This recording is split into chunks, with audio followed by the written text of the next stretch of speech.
Hi, this is Dr. Frank with the Church of Rational Truth. Since it's the first of the month, we're going to be going over the finances for last month. It was a bit of an uneventful month last month. We only had $50 worth of donations come in.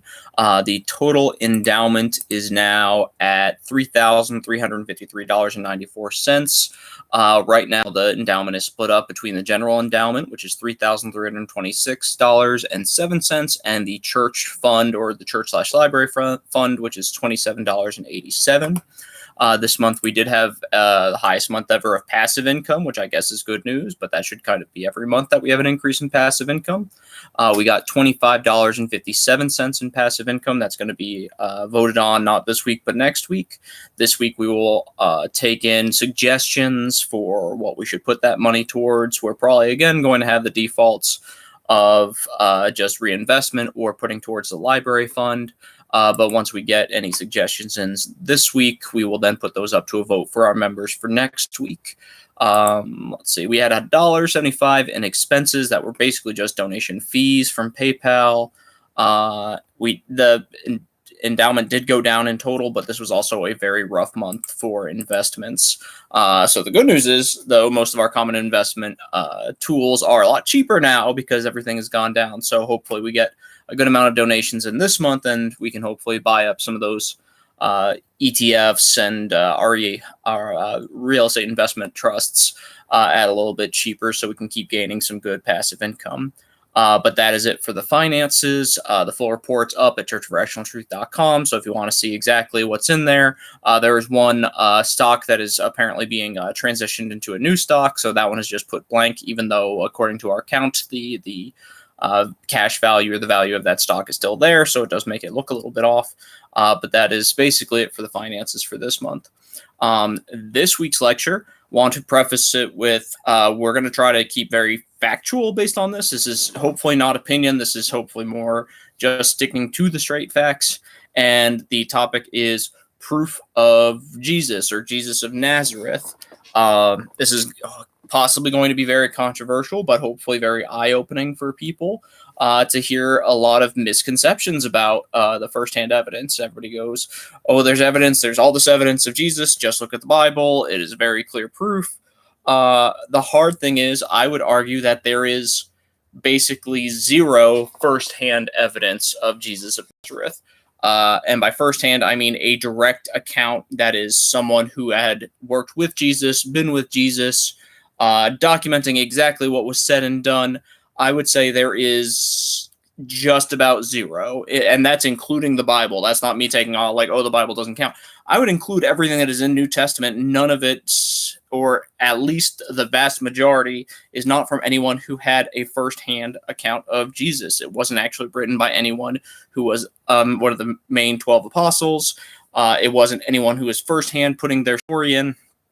And that's because a lot of people don't realize how the Bible is kind of put together, both Old Testament and New Testament. It's not direct writings from anyone who had experienced these things. It's not someone who went, I watched Jesus, I saw all this, and this is what I wrote down. None of it's really that.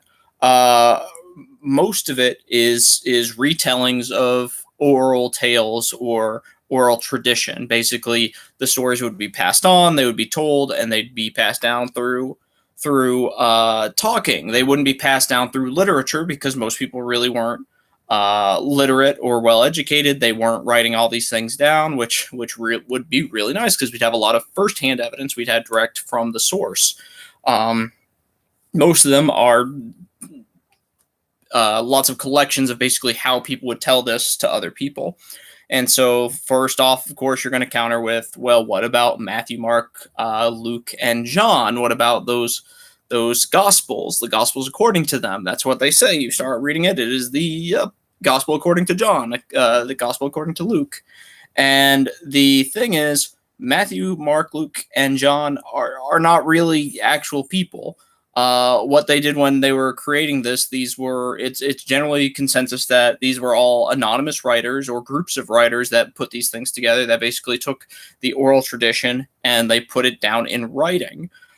So basically you took what the story was and you kind of put it into a cohesive form, wrote it down. So then that way you have a written copy of what the oral tradition was. And these oral traditions came in different flavors from different sources. And so what you would do is you take those sources, you combine them, and then you'd write them down. And then what they would do is they had to say, well, who is this person writing this, or who is this person's viewpoint that we're trying to represent in this collection of stories? And they would attribute them names. They would attribute them to Matthew, Mark, Luke, and John. But those were not, even if it was a writer that was named that, it is not an actual apostle of Jesus. Most people would say, oh, it's because it's one of the apostles. It's the apostle saying that. And that's what they did at the beginning to get people to think that they were directly from one of the apostles. But that is not true. They're not actually the apostles of Jesus who wrote Matthew, Mark, Luke, and John. They're just amalgamations. And then after the anonymous authors who wrote them down attributed them to persons' names. The only thing that's really firsthand from someone in the New Testament are the epistles of Paul, or the letters from Paul. And you have to understand, Paul as an apostle was also not one of the 12 apostles. He was not one of the original apostles. He did not get taught under Jesus. If anything, he didn't convert till after the ascension of Jesus in the Bible. So he did not have any firsthand knowledge of Jesus. There are some people who say that, oh, maybe he passed him by the wayside or through their travels, that they maybe did see each other or mention each other, but he was never being taught under Jesus. He never had firsthand knowledge of these things. And there's a lot of people who even argue that Paul may have even said some things against the teachings of Jesus or counter to what the original teachings were, because basically he is one of the early church founders. Most of the New Testament, that's not the four main Gospels, is kind of the after the fact of after Jesus has already passed, or years after Jesus is gone, is a lot of the furthest back elders of the church who are really sending out letters and messages back and forth over how should we organize the church? What should the church's official stances be on things based on the teachings of Jesus? They were not actual firsthand letters from people who actually were taught under Jesus. It was more of, hey, how are we going to gather ourselves? What are going to be our beliefs? How are we going to issue those to the public? And how are we going to organize this church? Or how are we going to organize these teachings and work on conversion of more people?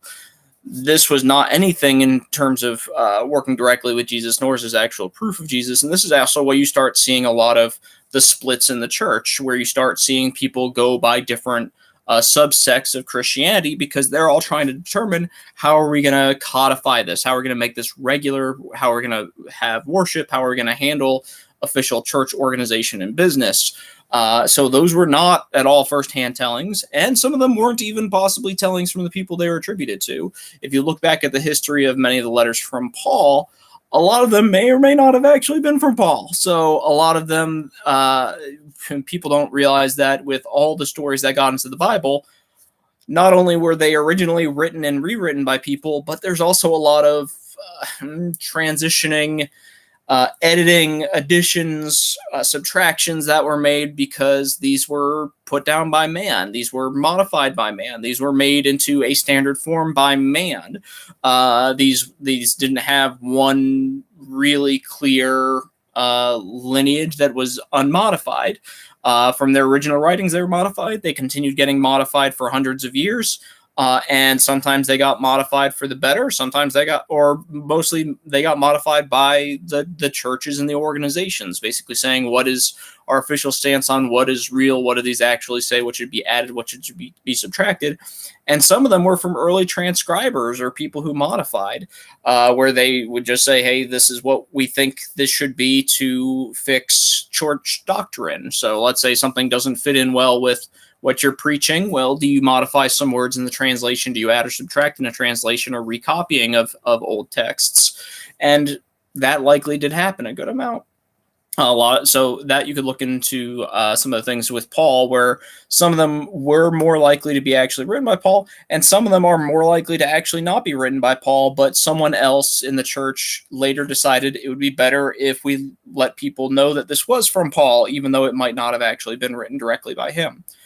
Because that helps solidify things. People will believe something a lot more if you attribute it to one of the apostles or one of the base followers of Jesus, and that can help kind of strengthen your cause in terms of indoctrinating the church or getting other people to believe certain aspects of the church.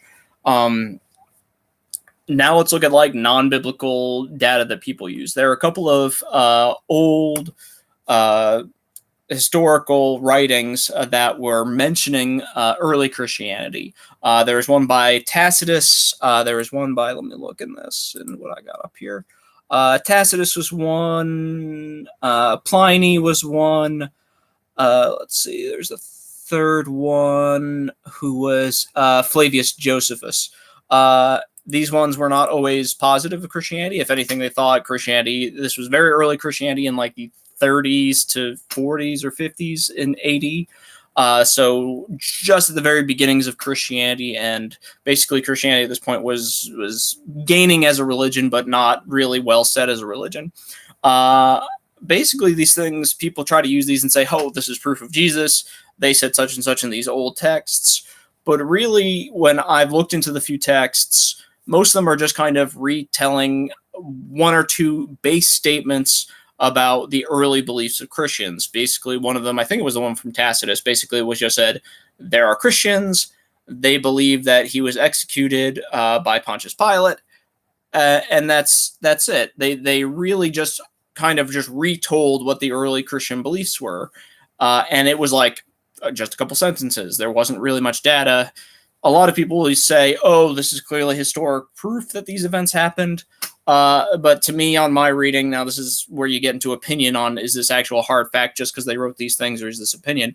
I would say it seems like from when I've looked at the couple of documents, it sounds like they were documenting that this Christian group did exist at these times. They did document that those were the beliefs.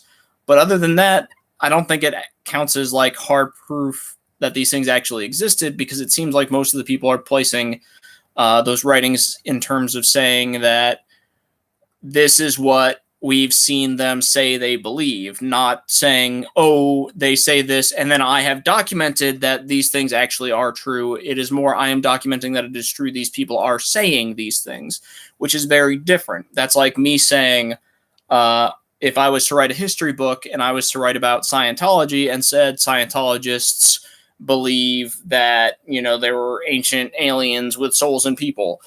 That doesn't mean that that is true. That means that there was a group that did this at this time. It's not me kind of recommending it. It's me just saying that this is kind of existing at this period.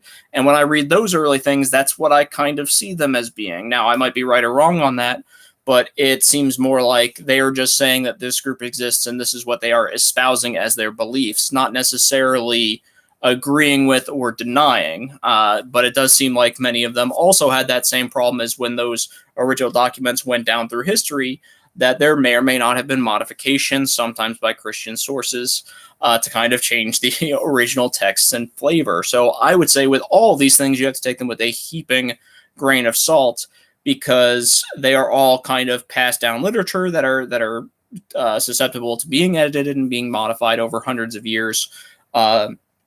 Many of them weren't even standardized until 200-300 AD.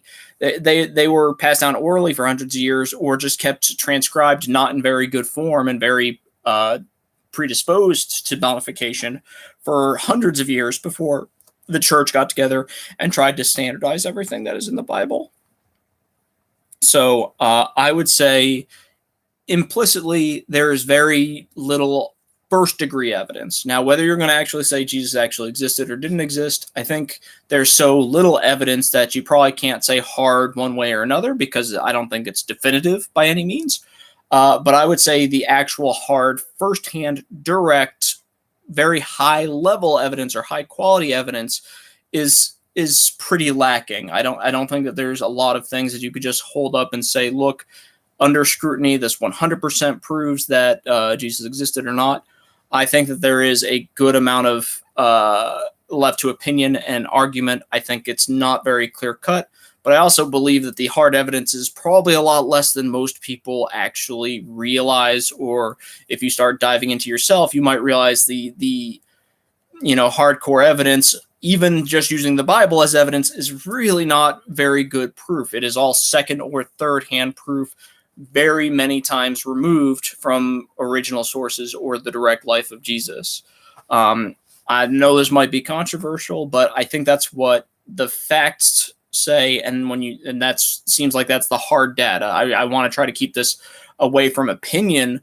I want this to be hard fact. I want this to be, this is what the data shows, and hopefully it's true. And that's kind of what our whole purpose is can we get to hard facts about these things? Can we see what is actually true and what is actually not true, instead of having a debate, an argument, or opinion? What can we actually see as true and not true, and then what conclusions can we make? And many times like this, I would say there is not data. There's not good enough data to say one way or another, but the data that we have is not firsthand and not as high quality evidence. When we do more lectures, maybe we'll do a couple lectures on the quality of evidence. Basically, when someone is being scientific in terms of trying to find out what is true and what is not true, you have to use certain types of evidence, and certain types of evidence are higher quality than others. Some things are very difficult to argue with or very high levels of proof. Other things are very low levels of proof, and some things are incredibly low levels of proof. So third-hand, fourth-hand accounts, things that get copied over multiple times, they're not very high levels of proof. I would say just because someone can write something down, or someone can say they saw somebody else see something, that's very low level. We want to try and use very high levels, very accurate pieces of data when we determine what is true or not. And even then, it's all kind of building a case for how much evidence you have, rather than saying something is actually true or not. So I would say with this case of the proof of Jesus actually physically existing, I would say it's still very much low-level evidence. If you guys have anything that you guys want to bring up, please bring it in the comment section. We could have a little chat over what proof there is, what proof there isn't, and the quality of that proof. If there's any lectures that you guys want to see in the future, please let me know. This one did go a bit longer than I thought it was going to go, but thank you so much for watching, and hopefully we can talk to you all next week with more fun and interesting topics. Y'all have a great day. Bye-bye.